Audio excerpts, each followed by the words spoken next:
My name is Bob Nagle, and welcome to the Quad B channel. July 22nd, golden rays of sunshine. It's like 80 degrees. Let me tell you one thing about Florida. I'm getting used to the weather. And the thing about Florida is, I got a lot of space out here, man. I never thought that. I hate to go off on a little thing here. Everything's a straight line. I grew up in Massachusetts, east, like stacked like cordwood. But, you know, that's that.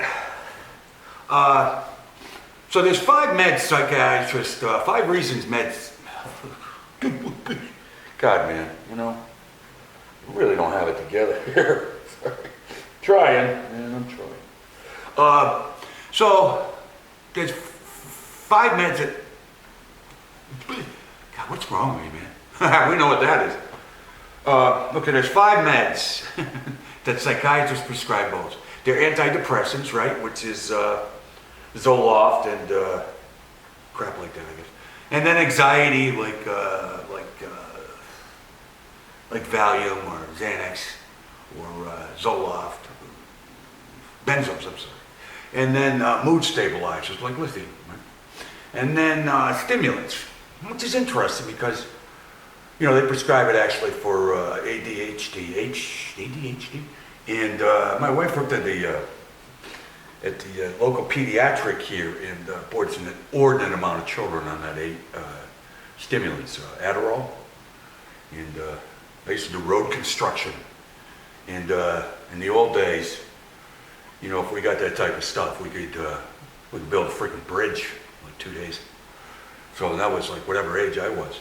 And then you give it to children, and they weren't, horrifically, they weren't even monitoring their blood work, which is criminal. And then there's antipsychotics, which, you know, Risperdal, which I had the pleasure of taking, and Latuda. I forget what that's called, man, Lapaprine or whatever.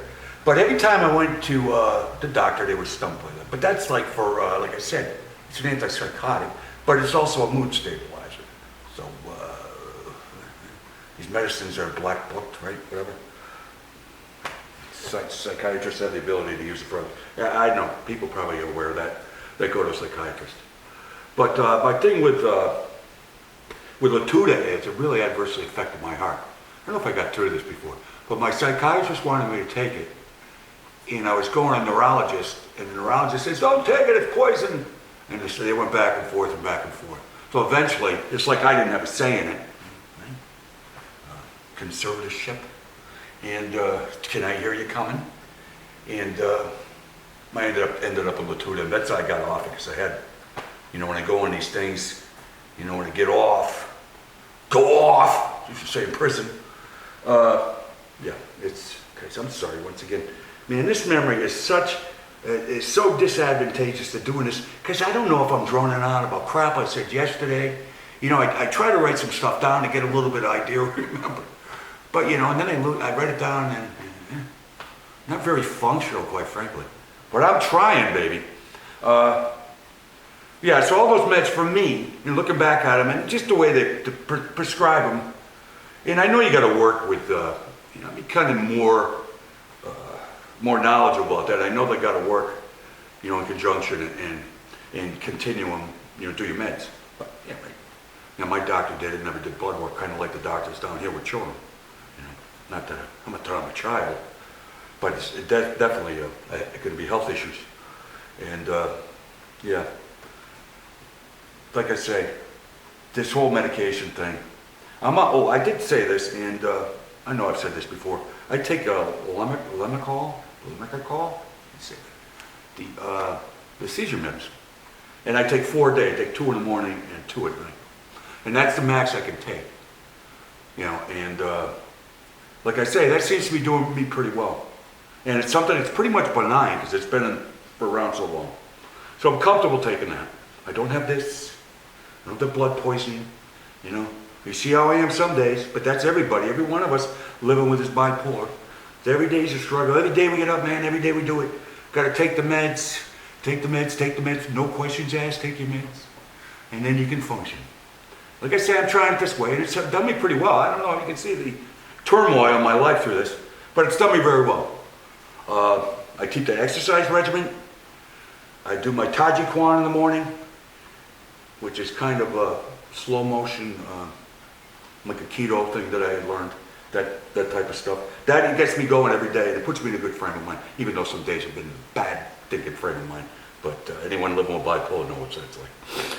So basically that's it today, mad power. And there's no rainbow until the rain.